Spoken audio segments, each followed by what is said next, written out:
Hello friends, ಇವತ್ತಿನ ಸಂಚಿಕೆಯಲ್ಲಿ ಏನಾಯಿತು ಅಂತ ನೋಡ್ಕೊಂಡು ಬರೋಣ ಬನ್ನಿ. ಕಾವ್ಯ ಫೋನ್ಗೆ ಕಾಲ್ ಬರುತ್ತೆ. ಹಲೋ, ಗುಡ್ ಈವ್ನಿಂಗ್ ಸರ್, ಹೇಳಿ ಅಂತಾಳೆ ಕಾವ್ಯ. ಆಗ ಪ್ರೊಫೆಸರ್ ನಗ್ತಾ, ಕಾವ್ಯ ಹೇಳೋದೆಲ್ಲ ಆಮೇಲಿರಲಿ, ಮೊದಲು ನೀನೇನು ನಿರ್ಧಾರ ಮಾಡಿದೆ ಅದನ್ನು ಹೇಳು ಅಂತಾರೆ. ಯಾವುದ್ರ ಬಗ್ಗೆ ಸರ್ ಅಂತಾಳೆ ಕಾವ್ಯ. ನಿನ್ನ ಈ ರಿಸರ್ಚ್ ಪೇಪರ್ ಇದೆಯಲ್ಲ, ಅದು ಕಸಕ್ಕೆ ಸಮಾನ. ಅವತ್ತೇನಾದರೂ ನೀ ನನ್ನ ಮಾತು ಕೇಳಿ ನಾನು ಹೇಳಿದ ಹಾಗೆ ನಡ್ಕೊಂಡಿದ್ದಿದ್ರೆ ಇವತ್ತು ನಿನಗೆ ಇಂಥ ಪರಿಸ್ಥಿತಿ ಬರ್ತಿರ್ಲಿಲ್ಲ ಅಂತಾರೆ. ಸರ್ ನನ್ನ ಆರ್ಟಿಕಲಲ್ಲಿ ಏನು ತಪ್ಪಿದೆ? ಅದನ್ನು ಯಾಕೆ ಕಸ ಅಂತಿದ್ದೀರಾ? ನನ್ನ ರಿಸರ್ಚ್ ಪೇಪರ್ನ ಯಾಕೆ ರಿಜೆಕ್ಟ್ ಮಾಡ್ತಿದ್ದೀರಾ? ನಂದೇನಾದರೂ ತಪ್ಪಿದರೆ ಹೇಳಿ ಸರ್, ತಿದ್ಕೋತೀನಿ ಅಂತಾಳೆ ಕಾವ್ಯ. ಓಹೋ, ತಪ್ಪೇನು ಅಂತ ನಿನಗಿನ್ನೂ ಅರ್ಥ ಆಗಿಲ್ವಾ ಕಾವ್ಯ? ರಿಸರ್ಚ್ ಪೇಪರಲ್ಲಿರೋ ತಪ್ಪುಗಳನ್ನು ಆಮೇಲೆ ನೋಡ್ಕೋಬೋದು. ಮೊದಲು ನೀನು ನನ್ನ ಹತ್ರ ಬಂದು ನನ್ನ ಸ್ವಲ್ಪ ಖುಷಿಪಡಿಸು. ನಾನು ಹೇಳಿದ ಹಾಗೆ ಕೇಳಿದರೆ ನಿನ್ನ ರಿಸರ್ಚ್ ಪೇಪರ್ನ ಪಾಸ್ ಮಾಡಿಸಿ ನಿನ್ನ ಕ್ಯಾರಿಯರ್ನ ಸೆಟ್ಲ್ ಮಾಡಿಸ್ತೀನಿ. ಇಲ್ಲಾಂದರೆ ನಿನ್ನ ಇಡೀ ಲೈಫ್ ಹೀಗೆ ಅಳ್ತಾ ಇರಬೇಕು, ನೆನ್ಪಿಟ್ಕೊ ಅಂತ ಕಾಲ್ ಕಟ್ ಮಾಡ್ತಾರೆ ಸರ್. ಆಗ ರೂಮ್ಮೇಟ್ ಬಂದು, ಕಾವ್ಯ ಏನಾಯಿತು, ಯಾಕೆ ಅಳ್ತಿದ್ಯಾ ಅಂತಾಳೆ. ಪಲ್ಲವಿ ಅಂತ ಕಾವ್ಯ ಅವಳನ್ನು ತುಪ್ಕೊಂಡು ಅಳ್ತಾಳೆ. ಯಾಕೆ, ಏನಾಯ್ತು ಹೇಳು, ಪರವಾಗಿಲ್ಲ ಅಂತಾಳೆ ಪಲ್ಲವಿ. ನಾನು ಅಷ್ಟು ದಿನ ಕಷ್ಟಪಟ್ಟು ರೆಡಿ ಮಾಡಿದ ರಿಸರ್ಚ್ ಪೇಪರ್ನ ಪ್ರೊಫೆಸರ್ ಕಸದ ಬುಟ್ಟಿಗೆ ಹಾಕಿದ್ದಾರಂತೆ ಕಣೆ. ಯಾಕೆ, ನಾನೇನಾದರೂ ತಪ್ಪಿದೆಯಾ ಅಂತ ಕೇಳಿದರೆ ನಾನು ಅವನ ಹತ್ರ ಹೋಗಿ ಖುಷಿಪಡಿಸ್ಬೇಕಂತೆ. ನಾನು ಅವತ್ತೇ ಅವನ ಮಾತು ಕೇಳಬೇಕಿತ್ತಂತೆ ಕಣೆ. ನಾನು ಸಿಕ್ಕಾಕೊಂಡು ನನ್ನ ಜೀವನನೇ ಮುಗ್ದೋಯ್ತು ಅನ್ನಿಸ್ತಿದೆ ಅಂತ ಅಳ್ತಾಳೆ ಕಾವ್ಯ. ಅದನ್ನು ಕೇಳಿಸ್ಕೊಂಡ ಮಹಾದೇವ, ಏಯ್ ಪ್ರೊಫೆಸರ್, ಕೈ ಮುರಿದಿದ್ದು ಬುದ್ಧಿ ಕಲ್ತಿಲ್ವ ಮಗನೇ?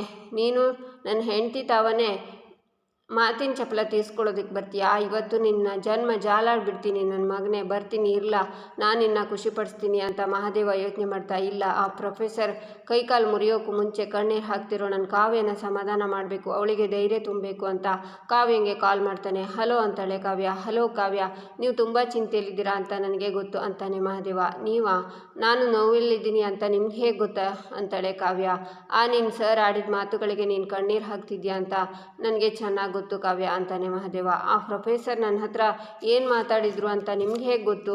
ಎಲ್ಲಿದ್ದೀರಾ ನೀವು ಅಂತಾಳೆ ಕಾವ್ಯ. ನೀನು ಅದ್ರ ಬಗ್ಗೆ ತಲೆ ಕೆಡಿಸ್ಕೋಬೇಡ, ನೀನು ಕೊಟ್ಟಿರೋ ಪೇಪರ್ಗೆ ಯಾವ ಆಪತ್ತು ಬರಲ್ಲ. ನೀನೇನು ಅಂದ್ಕೊಂಡಿದ್ಯೋ ಅದೆಲ್ಲ ಹಾಗೇ ಆಗುತ್ತೆ ಅಂತಾನೆ ಮಹಾದೇವ. ಅದು ಹೇಗಾಗುತ್ತೆ ಅಂತಾಳೆ ಕಾವ್ಯ. ನೀನು ಗುರು ರಾಘವೇಂದ್ರನ ಮೇಲೆ ನಂಬಿಕೆ ಇಡು. ನಾಳೆ ಬೆಳಿಗ್ಗೆ ಅಷ್ಟರಲ್ಲಿ ನಿನ್ನ ಮೇಷ್ಟ್ರು ಸುಕ್ಕು ಮುರಿದಿರುತ್ತೆ, ಎಲ್ಲ ಸರಿ ಹೋಗುತ್ತೆ. ಇದು ನನ್ನ ಮಾತು, ನೀನು ಧೈರ್ಯವಾಗಿರುವಂಥ ಕಾಲ್ ಕಟ್ ಮಾಡ್ತಾನೆ ಮಹಾದೇವ. ಲೇ ಪ್ರೊಫೆಸರ್, ನನ್ನ ಮಗನೇ ಇಷ್ಟು ಮಾಡಿದ್ರು ನಿನಗೆ ಬುದ್ಧಿ ಬಂದಿಲ್ಲ ಅಂದಮೇಲೆ ನಿನಗೆ ಬೇರೆ ಥರನೇ ಹೇಳಬೇಕು ಅಂತ ಅರ್ಥ ಆಯ್ತು ಕಣ್ಲಾ. ನೋಡ್ತೀಯಾ ಕಲ, ನಾಳೆ ನೀನು ನಿನ್ನ ಜೀವನದಾಗೆ ಒಂದು ಬಹು ಕಷ್ಟದ ದಿನನ ನೋಡ್ತೀಯಾ ಅಂತಾನೆ ಮಹಾದೇವ. ಈಚೆ ಪ್ರೇಮ್, ರಾಮ್ ಈ ಫೋಟೋ ನೋಡಿ ಈ ಮಾತ್ರೆನ ಯಾವ ಕಾಯಿಲೆ ಕೊಡ್ತೀರಾ ಅಂತ ಹೇಳ್ತೀರಾ ಅಂತ ಫೋನ್ನ ಕೊಡ್ತಾಳೆ. ಅದನ್ನು ನೋಡಿ ರಾಮ್, ಪ್ರೇಮ ನಿನಗೆ ಈ ಫೋಟೋ ಎಲ್ಲಿಂದ ಸಿಕ್ತು ಅಂತಾನೆ.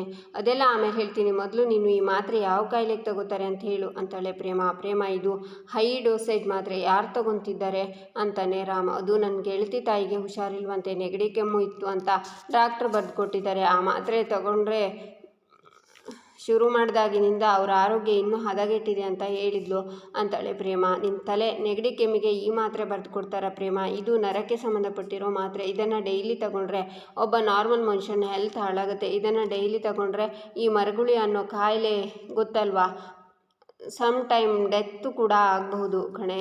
ಇದೊಂಥರ ಸ್ಲೋ ಪಾಯ್ಸನ್. ಈ ಹೈ ಡೋಸೇಜ್ ಮಾತ್ರೆನ ಯಾಕೆ ತಗೋತಾ ಇದ್ದಾರೆ ಪ್ರೇಮ ಅಂತಾನೆ ರಾಮ್ ಇದನ್ನು ದಾಮಿನಿ ಅತ್ತೆಗೆ ಕೊಡ್ತಾ ಇದ್ದಾರೆ ಅಂದರೆ ರಾಮ್ ಗಾಬರಿ ಆಗಿಬಿಡ್ತಾನೆ. ಆಮೇಲೆ ಇನ್ನೇನಾಗುತ್ತೋ, ಬೇಡ ಈಗಲೇ ರಾಮ್ಗೆ ಹೇಳೋದು ಬೇಡ ಅಂತ ಪ್ರೇಮ ಯೋಚನೆ ಮಾಡ್ತಾ ಇರುವಾಗ, ಪ್ರೇಮ ಯಾರು ತಗೋತಾರೆ ಈ ಮಾತ್ರೆನ ಅಂತಾನೆ ರಾಮ್. ಹೇಳಿದ್ನಲ್ಲ ರಾಮ್, ನನ್ನ ಫ್ರೆಂಡ್ ತಾಯಿಗೆ ಅಂತಾಳೆ ಪ್ರೇಮ. ಮೊದಲು ನಿನ್ನ ಫ್ರೆಂಡ್ಗೆ ಫೋನ್ ಮಾಡಿ ಅಮ್ಮಂಗೆ ಈ ಟ್ಯಾಬ್ಲೆಟ್ ಕೊಡೋದನ್ನು ಸ್ಟಾಪ್ ಮಾಡೋದಕ್ಕೆ ಹೇಳು, ಜೀವಕ್ಕೆ ಅಪಾಯ, ಅವರಿಗೆ ಇಲ್ಲಿಗೆ ಬರೋದಕ್ಕೆ ಹೇಳು, ನಾನೇ ಚೆಕ್ ಮಾಡಿ ಟ್ರೀಟ್ಮೆಂಟ್ ಮಾಡ್ತೀನಿ ಅಂತಾನೆ ರಾಮ್. ಅವರಿಗೆ ಇಲ್ಲಿಗೆ ಬರೋಕ್ಕಾಗಲ್ಲ, ಅವ್ರು ತುಂಬ ದೂರನವರು ರಾಮ್. ನಾನು ಅವ್ರ ಸ್ಥಿತಿ ಹೇಳಿದರೆ ನೀನು ಅವರಿಗೆ ಮಾತ್ರೆ ಬರೆದು ಕೊಡ್ಬೋದಾ ಅಂತಾಳೆ ಪ್ರೇಮ. ಹಾಗಲ್ಲ ಪ್ರೇಮ, ಪೇಷಂಟ್ನ ಚೆಕ್ ಮಾಡದೆ ಮಾತ್ರೆನ ಹೇಗೆ ಬರೆದು ಕೊಡಲಿ, ಅದು ಕ್ರೈಮ್ ಆಗಲ್ಲ ಅಂತಾನೆ ರಾಮ್. ದಯವಿಟ್ಟು ಏನಾದರೂ ಮಾಡು, ಅವರಿಗೆ ವಯಸ್ಸಾಗಿದೆ, ಅವರಿಗೆ ಜ್ವರ, ಸುಸ್ತು, ಮೈಕೈ ನೋವು, ಅವ್ರು ಇಲ್ಲಿಗೆ ಬರೋದು ಕಷ್ಟ ಆಗುತ್ತೆ ಅಂತಾಳೆ ಪ್ರೇಮ. ಅವ್ರ ಕಾಯಿಲೆ ಬಗ್ಗೆ ಹೇಳ್ತಾಳೆ. ಪ್ಲೀಸ್ ಅಂತಾಳೆ. ಆ ಮಾತ್ರೆ ನಿಲ್ಲಿಸಿದ ತಕ್ಷಣ ಬಾಡಿನಲ್ಲಿರೋ ಸೈಡ್ ಎಫೆಕ್ಟ್ ಕಡಿಮೆ ಮಾಡೋಕ್ಕೆ ಮಾತ್ರೆ ಬರ್ದುಕೊಡ್ತೀನಿ. ಸುಸ್ತು ತಲೆಭಾರ ಅಂತಿದೆಯಲ್ಲ, ಅದಕ್ಕೂ ಟ್ಯಾಬ್ಲೆಟ್ ಬರ್ದುಕೊಡ್ತೀನಿ. 1 ವಾರ ತಗೊಳ್ಳೋಕೆ ಹೇಳು. ಇನ್ ಕೇಸ್ ಇಂಪ್ರೂವ್ಮೆಂಟ್ ಇಲ್ಲ ಅಂದರೆ ಅವರಿಗೆ ಇಲ್ಲಿಗೆ ಬರೋಕ್ಕೆ ಹೇಳು. ಆಗಿಲ್ಲ ಅಂದರೆ ನಾವೇ ಅಲ್ಲಿಗೆ ಹೋಗಿ ಅವರಿಗೆ ಟ್ರೀಟ್ಮೆಂಟ್ ಕೊಡೋಣ. ಬರ್ದುಕೊಡ್ತೀನಿ ಇರು ಅಂತಾನೆ ರಾಮ್. ನನ್ನ ಡೌಟ್ ನಿಜ. ಆ ರಾಕ್ಷಸಿ ದಾಮಿನಿ ಬೇಕು ಅಂತ ಅತ್ತೆಗೆ ಈ ಮಾತ್ರೆನ ಕೊಟ್ಟು ಕೊಲ್ಲೋಕೆ ನೋಡ್ತಿದ್ದಾಳೆ. ಅದಕ್ಕೆ ಅತ್ತೆ ಸುಸ್ತಾಗ್ತಿರೋದು. ಆ ದಾಮಿನಿ ಮನೆಗೆ ಬಂದು ಆ ತರಹ ದ್ರೋಹ ಯಾಕೆ ಮಾಡ್ತಿದ್ದಾಳೆ? ಅವಳಿಗೆ ಅತ್ತೆ ಮೇಲೆ ಏನು ದ್ವೇಷ? ಅವಳು ಹಿನ್ನೆಲೆನ ಪತ್ತೆ ಹುಟ್ಟಲೇಬೇಕು. ಅತ್ತೆನ ಆ ರಾಕ್ಷಸಿ ಕೈಯಿಂದ ಬದುಕಿಸಲೇಬೇಕು ಅಂತ ಯೋಚನೆ ಮಾಡ್ತಾಳೆ ಪ್ರೇಮ ಇದನ್ನು ತಗೊಳಕ್ಕೆ ಹೇಳು ಅಂತ ಚೀಟಿನ ಕೊಡ್ತಾನೆ ರಾಮ್.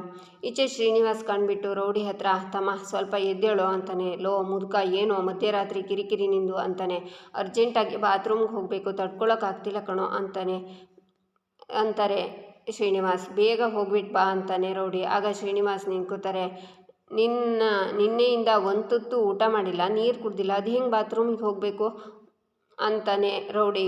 ಅದೇನು ಪ್ಲ್ಯಾನು ಅಂತಾನೆ ರೌಡಿ. ಏನೂ ಇಲ್ಲ ಅಂತ ಶ್ರೀನಿವಾಸ್ ಹೇಳಿ ದೊಣ್ಣೆಲಿ ಅವನಿಗೆ ಒಂದು ಹೊಡೆದು ಓಡ್ತಾನೆ. ಆಗ ಇನ್ನೊಬ್ಬ ಬಂದು ಏನಾಯಿತು ಅಂತಾನೆ. ಮುದುಕ ನನಗೆ ಹೊಡೆದ್ಬಿಟ್ಟು ಓಡ್ ಹೋದ ಅಂತಾನೆ. ಆಗ ರೌಡಿ ಶ್ರೀನಿವಾಸ್ನ ಅಟ್ಟಿಸ್ಕೊಂಡು ಬರ್ತಾನೆ. ಪೆಟ್ಟು ತಿಂದವನು ಕೂಡ ಅವನ ಜೊತೆನೇ ಬರ್ತಾನೆ. ಶ್ರೀನಿವಾಸ್ ಅವ್ರ ಕಣ್ ತಪ್ಪಿಸಿ ಓಡ್ ಹೋಗ್ತಾರೆ. ಈಚೆ ಕಾವ್ಯ ಕೂತ್ಕೊಂಡು ಪ್ರೊಫೆಸರ್ ಹೇಳಿರೋ ಮಾತನ್ನು ಯೋಚನೆ ಮಾಡ್ತಾಳೆ. ಆಗ ಕಾಲ್ ಬರುತ್ತೆ. ಇಷ್ಟೊತ್ತಿಗೆ ಯಾಕೆ ಫೋನ್ ಮಾಡ್ತಿದ್ದಾನೆ? ಇನ್ನೇನು ಕಾಟ ಕೊಡ್ತಾನೋ ಏನೋ ದೇವರೇ ಅಂತ. ಹಲೋ ಸರ್ ಅಂತಾಳೆ ಕಾವ್ಯ ನಿಮ್ಮ ರಿಸರ್ಚ್ ಪೇಪರ್ ಇದೆಯಲ್ಲ, ಅದು ನಿಜಕ್ಕೂ ಅದ್ಭುತ ಕಣಮ್ಮ. Fantastic article. ನೀವು ಇವತ್ತಿನಿಂದಲೇ ಮುಂದಿನ ಟಾಪಿಕ್ನ ಶುರು ಮಾಡ್ಬೋದು.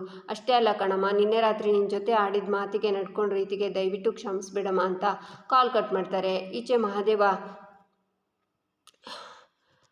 ಆ ಪ್ರೊಫೆಸರ್ನ ಮೇಲೆ ಹಗ್ಗ ಕಟ್ಟಿ ನೇತಾಡಿಸ್ತಾನೆ. ಪ್ಲೀಸ್ ರಾಘವೇಂದ್ರ, ತಲೆ ಸುತ್ತುತ್ತಾ ಇದೆ, ಕೆಳಗಿಳಿಸು ಅಂತಾರೆ. ಸರ್ ತಲೆ ಸುತ್ತುತ್ತಾ? ಏನಿಲ್ಲ, ನೀನು ಮಾಡಿರೋ ಹಲ್ಕ ಕೆಲಸಕ್ಕೆ ನನಗೆ ಎಷ್ಟು ತಲೆ ಕೆಡ್ತಿದೆ ಗೊತ್ತಾ? ಕಾವಿನ ತಂಟೆಗೆ ಹೋಗ್ತೀಯಾ? ಇದೇ ಕೊನೆ. ನಿನ್ನಿಂದಾಗಿ ಅವಳಿಗೆ ಏನಾದರೂ ಹೆಚ್ಚು ಕಮ್ಮಿ ಆದರೆ ಮಗನೇ ಇನ್ನೊಂದು ನಿನ್ನ ರಾಸಲೀಲೆ ಏನಾದರೂ ನನ್ನ ಕಣ್ಣಿಗೆ ಬಿತ್ತೋ, ಮೊದಲೇ ನಿನ್ನ ಕಣ್ಣು ಕಿತ್ತಾಕ್ತೀನಿ, ಆಮೇಲೆ ನಿನ್ನ ಕಾಲು ಮುರಿತೀನಿ, ಆಮೇಲೆ ನನ್ನ ಮಗನೇ ಅಂತಾನೆ ಮಹಾದೇವ. ಬೇಡ ರಾಘವೇಂದ್ರ, ಬಿಟ್ಬಿಡು. ಇನ್ಮೇಲೆ ಈ ರೀತಿ ತಪ್ಪು ಮಾಡಲ್ಲ. ತಪ್ಪಾಗೋಯ್ತು ನನ್ನಿಂದ. ಇನ್ನೊಂದು ಅವಕಾಶ ಕೊಟ್ಟು ನೋಡು, ತಿದ್ಕೋತೀನಿ ಖಂಡಿತ ಅಂತಾರೆ ಪ್ರೊಫೆಸರ್. ತಿದ್ಕೋಬೇಕು ಇಲ್ಲ, ಆಗಿದ್ದಕ್ಕೆ ನೀನು ಬದುಕಿದ್ಯಾ. ಇದೇ ಕೆಲಸ ನಮ್ಮೂರಲ್ಲಿ ಏನಾದರೂ ಮಾಡಿ ಸಿಕ್ಕಾಕೊಂಡಿದ್ರೆ ನಿನ್ನ ತಲೆ ಬೋಳ್ಸಿ ಕತ್ತೆ ಮೇಲೆ ಕುರ್ಸಿ ಎಕ್ಕಡ ಹಾರ ಹಾಕಿ ಊರು ತುಂಬ ಮೆರವಣಿಗೆ ಮಾಡ್ತಿದ್ದೆ. ಈಗಲೂ ಕಾಲ ಮಿಂಚಿಲ್ಲ. ಇದೇ ಏನಾರ ಮುಂದುವರಿತು ಇಲ್ಲೂ ಅದೇ ಕೆಲಸ ಮಾಡಬೇಕಾಯ್ತದೆ. ಹುಷಾರ್ ಅಂತಾನೆ ಮಹಾದೇವ. ಇಲ್ಲ ರಾಘವೇಂದ್ರ, ಇನ್ಮೇಲೆ ಈ ರೀತಿ ಆಗಲ್ಲ, ತಿದ್ಕೋತೀನಿ, ಬಿಟ್ಬಿಡು ರಾಘವೇಂದ್ರ ಅಂತಾರೆ. ಸರ್ ನನಗೆ ನಂಬಿಕೆ ಇಲ್ಲ, ಅದಕ್ಕೆ ಇನ್ನೊಂದು ಸಾಥ್ ಕೊಡ್ತೀನಿ. ಅಮ್ಮ ಒಸಿ ಬರ್ತೀರಾ ಇಲ್ಲಿ ಅಂತ ಮಹಾದೇವ ಕರೀತಾನೆ. ಆಗ ಅವ್ರ ಹೆಂಡತಿ ಬಂದು ರೀ ಕಾಪಾಡಿ ಅಂತ ಕೂಗ್ತಾರೆ. ಒಸಿ ಸುಮ್ಕಿರಮ್ಮ, ನಾನೇನು ಮಾಡೋಕ್ಕಿಲ್ಲ. ಇಲ್ಲಿ ಅವನಲ್ಲ ನಿನ್ನ ಯಜಮಾನ, ಬಹುದೊಡ್ಡ ಕಾಮದ ಪಿಶಾಚಿ ಇದ್ದಂಗೆ ಅವನಲ್ಲ. ಬೀದಿಲಿ ಹೋಗ್ಬರೋ ಹೆಣ್ಮಕ್ಳಿಗೆಲ್ಲ ಚುಡಾಯಿಸ್ಕೊಂಡು ತಾವು ಅಸಭ್ಯವಾಗಿ ನಡ್ಕೊಂಡು ಬರೀ ಇದೇ ಕೆಲಸ ಆಗೈತೆ. ಅದಕ್ಕೆ ಹಿಂಗೆ ನೇತಾಕಿವ್ನಿ ಅಂತಾನೆ ಮಹಾದೇವ. ನನ್ನ ಮಾನ ಮರ್ಯಾದೆ ತೆಗಿಬೇಡ ಅಪ್ಪ ರಾಘವೇಂದ್ರ, ಬಿಟ್ಬಿಡು ಅಂತಾರೆ. ಸರ್ ತಪ್ಪು ಮಾಡಿದ ಮೇಲೆ ಒಪ್ಕೊಳ್ಳೋಕೆ ಏನಿಲ್ಲ ದಾಡಿ ನಿನಗೆ? ನೋಡಮ್ಮ, ಇವನು ಹೋಯ್ತವನಲ್ಲ ಕಾಲೇಜ್, ಅಲ್ಲಿ ಹೆಣ್ಮಕ್ಳು ಇವನಿಗೆ ಗುರು ತಂದೆ ಅನ್ನೋ ಸ್ಥಾನ ಕೊಟ್ಟವ್ರೆ. ಆದರೆ ಇವನು ಅವ್ರುಗಳು ತಾವು ಅಸಭ್ಯವಾಗಿ ನಡ್ಕೋತಾನೆ. ಅವ್ರುಗಳು ಬಂದು ಇವನ್ನ ಒಸಿ ಬಿಸಿ ಮಾಡಬೇಕಂತೆ. ಅದಕ್ಕೂ ಅವ್ರ ಪರವಾಗಿ ಇವತ್ತು ನಾನು ಇವನಿಗೆ ಮೈ ಬಿಸಿ ಮಾಡ್ತವನಿ. ಬಿಸಿ ಹೆಚ್ಚಾಯಿತು, ಅದಕ್ಕೆ ನೇತಾಡ್ತವನೆ. ಮೊದಲು ಬಾತ್ರೂಮಲ್ಲಿ ಕೂಡಾಕ್ದೆ, ಕೈ ಮುರಿದೆ, ಯಾವುದಕ್ಕೂ ಇವನು ಬಗ್ಲಿಲ್ಲ. ಅದಕ್ಕೆ ಇವತ್ತು ಈ ಗತಿ ತಂದ್ಕೊಂಡವನೆ. ನೋಡಿ, ಈಗ ನಿಮಗೆ ಬಿಡ್ತೀನಿ. ಈ ನನ್ನ ಮಗನಿಗೆ ನೀವು ಬುದ್ಧಿ ಕಲಿಸ್ತೀರಾ ಅಥವಾ ನಾನೇ ಸರಿಯಾಗಿ ಬುದ್ಧಿ ಕಲಿಸ್ಲಾ? ನಿಮ್ಮನ್ನೇ ಕೇಳ್ತಾ ಇರೋದು. ಅವನ್ನ ಮುಖಕ್ಕೆ ಉಗ್ದು ಬುದ್ಧಿ ಕಲಿಸ್ತೀರಾ ಇಲ್ಲ ನಾನೇ ಏನಾರ ಮಾಡಲಾ ಅಂತಾನೆ ಮಹಾದೇವ. ಏಯ್ ನಾಯಿ, ಇನ್ನೂ ಎಷ್ಟು ಮಾನ ಮರ್ಯಾದೆ ತೆಗಿತೀಯ ನೀನು? ನಿನ್ನ ಕೊಳಕು ಬುದ್ಧಿಯಿಂದ ನಮ್ಮ ಮನೆ ಮರ್ಯಾದೆ ಹೋಯಿತು. ಥೂ ನಿನ್ನ ಜನ್ಮಕ್ಕೆ ಅಂತಾರೆ ಹೆಂಡ್ತಿ. ಲೇ ಆ ರೌಡಿ ಮಾತು ಕೇಳಬೇಡ ಕಣೆ, ನನ್ನ ಮಾತು ಕೇಳು ಅಂತಾರೆ. ಸರ್ ಥೂ ನಿನ್ನ ಹೆಂಡ್ತಿ ಅಂತ ಹೇಳ್ಕೊಳ್ಳೋಕ್ಕೆ ನಾಚಿಕೆ ಆಗುತ್ತೆ ಅಂತ ಹೊಡಿತಾಳೆ. ಕೊಡು ಆ ನನ್ನ ಮಗನಿಗೆ, ಇನ್ನೂ ಕೊಡು ಅಂತಾನೆ ಮಹಾದೇವ. ಈಚೆ ಕಾವ್ಯ ಮಹಾದೇವ ಹೇಳಿದ ಮಾತನ್ನು ನೆನ್ಪು ಮಾಡಿಕೊಂಡು ರಾಘವೇಂದ್ರ ಅವ್ರು ಹೇಳಿದ ಹಾಗೆ ಬೆಳಿಗ್ಗೆ ಆಗೋಷ್ಟರಲ್ಲಿ ಎಲ್ಲ ಸರಿ ಹೋಗಿದೆ. ಆರ್ಟಿಕಲ್ ಏನಾಗಬೇಕು ಅಂದ್ಕೊಂಡಿದ್ನೋ ಅದು ಆಗಿದೆ. How it is possible professor ಕ್ಷಮೆ ಕೇಳ್ತಿದ್ದಾನೆ ಅಂದರೆ ಏನಾಗ್ತಿದೆ ಇಲ್ಲಿ? ನಾನಿಲ್ಲಿ ಪಿ ಜಿಲಿ ಕುಳಿತು ಅಳ್ತಿದ್ದು ಪ್ರೊಫೆಸರ್ ನನಗೆ ಫೋನ್ ಮಾಡಿ ಮಾತಾಡಿದ್ದು ಎಲ್ಲ ರಾಘವೇಂದ್ರ ಅವರಿಗೆ ಹೇಗೆ ಗೊತ್ತಾಯಿತು? ಯಾರಿರ್ಬೋದು ಆ ಮನುಷ್ಯ? ಎಲ್ಲಿದ್ದಾರೆ? ಇದೆಲ್ಲ ಹೇಗೆ ಮಾಡ್ತಿದ್ದಾರೆ ಅಂತಾಳೆ ಕಾವ್ಯ. ಈಚೆ ಕಲ್ಯಾಣಿ ಜೋರಾಗಿ ಕೆಮ್ಮಿಸ್ತಾ ನೀರು ಕುಡಿತಾರೆ, ವಾಮಿಟ್ ಕೂಡ ಮಾಡ್ತಾರೆ. ಅಕ್ಕ ಏನಕ್ಕ ಇದು? ರಕ್ತ ಬರ್ತಿದೆ, ಅಯ್ಯೋ ಡಾಕ್ಟರ್ನ ಕರಿತೀನಿ ಅಂತಾಳೆ ದಾಮಿನಿ. ಬೇಡ ದಾಮಿನಿ, ನನ್ನ ಈ ಪರಿಸ್ಥಿತಿ ಮನೆಯಲ್ಲಿ ಪಂಚಮಿಗಾಗಲಿ ಶ್ರೀಧರಂಗಾಗಲಿ ಯಾರಿಗೂ ಗೊತ್ತಾಗಬಾರ್ದು, ಬೇಡ ಅಂತಾರೆ ಕಲ್ಯಾಣಿ. ಅಕ್ಕ ಅದು ಹೇಗಾಗುತ್ತೆ? ಪಂಚಮಿ ಅಂತ ಕರೀತಾರೆ ದಾಮಿನಿ, ದಯವಿಟ್ಟು ಬೇಡ. ಅವರಿಗೆಲ್ಲ ವಿಷಯ ಗೊತ್ತಾದರೆ ಸುಮ್ಮನೆ ಗಾಬರಿ ಆಗ್ತಾರೆ, ಆಮೇಲೆ ಮನೇಲಿ ದೊಡ್ಡ ಗಲಾಟೆನೇ ಆಗುತ್ತೆ, ದಯವಿಟ್ಟು ಸುಮ್ಮನಿರು ಅಂತಾರೆ ಕಲ್ಯಾಣಿ. ನಾನೇನು ಮಾಡಲಿ? ನಾನು ನಿಮ್ಮ ಜೊತೆ ಇರ್ತೀನಿ, ಯಾರಿಗೂ ಹೇಳಲ್ಲ, ಮಲ್ಕೊಳ್ಳಿ ಅಂತ ಮಲಗಿಸ್ತಾಳೆ ದಾಮಿನಿ. ಆಗ ದಾಮಿನಿಗೆ ಕಾಲ್ ಬರುತ್ತೆ. ಅಲ್ಲಿಂದ ಈಚೆ ಬಂದು ಹ್ಞೂ ಹೇಳು ಅಂತಾನೆ. ಮೇಡಮ್, ದೊಡ್ಡ ಅನಾಹುತ ಆಗಿಬಿಟ್ಟಿದೆ ಮೇಡಮ್. ನಾವು ಕಟ್ಟಾಕಿರೋ ಆ ಮುದುಕ ಎಲ್ಲಿಗೋ ಓಡಿ ಹೋಗಿಬಿಟ್ಟಿದ್ದಾನೆ. ನಾವು ಎಲ್ಲ ಕಡೆ ಹುಡುಕ್ತಾ ಇದ್ದೀವಿ, ಆದರೆ ಎಲ್ಲೂ ಸಿಗ್ತಾ ಇಲ್ಲ ಮೇಡಮ್ ಅಂತಾನೆ ರೌಡಿ. ತಪ್ಪಿಸ್ಕೊಂಡಿದ್ದಾನ ಈಡಿಯಟ್? ಒಬ್ಬ ವ್ಯಕ್ತಿನ ಕಾಯೋ ಯೋಗ್ಯತೆ ಇಲ್ವಾ ನಿಮಗೆ? ಅವನು ಯಾರ ಕೈನಲ್ಲಾದರೂ ಸಿಕ್ಕಾಕೊಂಡ್ರೆ ನನ್ನ 20 ವರ್ಷದ ಆಟ ಒಂದೇ ನಿಮಿಷದಲ್ಲಿ ಮುಗ್ದೋಗುತ್ತೆ. ನೋಡಿ ಏನು ಮಾಡ್ತಿರೋ ಗೊತ್ತಿಲ್ಲ. ಅವನು ಕರ್ಕೊಂಡು ಬಂದು ನನಗೆ ಎದುರಿಗೆ ನಿಲ್ಲಿಸಬೇಕು, ಇಲ್ಲಾಂದರೆ ನಿಮ್ಮನ್ನು ಸಾಯಿಸ್ಬಿಡ್ತೀನಿ, ಆಮೇಲೆ ನಿಮ್ಮ ಹೆಣನೂ ಸಿಗೋದಿಲ್ಲ, ಹುಷಾರಂತ ಕಾಲ್ ಕಟ್ ಮಾಡ್ತಾರೆ ದಾಮಿನಿ. ಈಚೆ ಪ್ರೇಮ ಪಂಚಮಿ ಜೊತೆ ದಾಮಿನಿ ರೂಮಿಗೆ ಬರ್ತಾಳೆ. ದಾಮಿನಿ ಅತ್ತೆಗೆ ಕೊಡೋ ವಿಷಯದ ಹಿಂದೆ ಏನೋ ಒಂದು ರಹಸ್ಯ ಇದೆ, ಇವತ್ತು ಏನಾದರೂ ಒಂದು ಚಿಕ್ಕ ಸಾಕ್ಷಿ ಸಿಗಲೇಬೇಕು ಅಂತ ನೋಡುವಾಗ ದಾಮಿನಿ ಮದುವೆ ಫೋಟೋ ಸಿಗುತ್ತೆ. ಪಂಚಮಿ ಡೋರ್ ಹತ್ರ ನಿಂತಿರ್ತಾಳೆ. ಆಗ ದಾಮಿನಿ ಬಂದು ಏನಾಯಿತು ಪಂಚಮಿ, ಯಾಕೆ ಇಷ್ಟೊಂದು ಹೆದರ್ಕೊಂಡಿದ್ಯಾ ಅಂತಾಳೆ. ಆಗ ಶಾಕ್ನಿಂದ ಪ್ರೇಮ ನೋಡ್ತಾಳೆ. ಇಲ್ಲಿಗೆ ಈ ಸಂಚಿಕೆ ಮುಕ್ತಾಯವಾಗುತ್ತೆ. ಮುಂದಿನ ಸಂಚಿಕೆಗಾಗಿ ನಮ್ಮ ಚಾನಲನ್ನು ನೋಡಿ, ಸಬ್ಸ್ಕ್ರೈಬ್ ಮಾಡಿ, ಲೈಕ್ ಮಾಡಿ, ಸಪೋರ್ಟ್ ಮಾಡೋದನ್ನು ಮರಿಬೇಡಿ.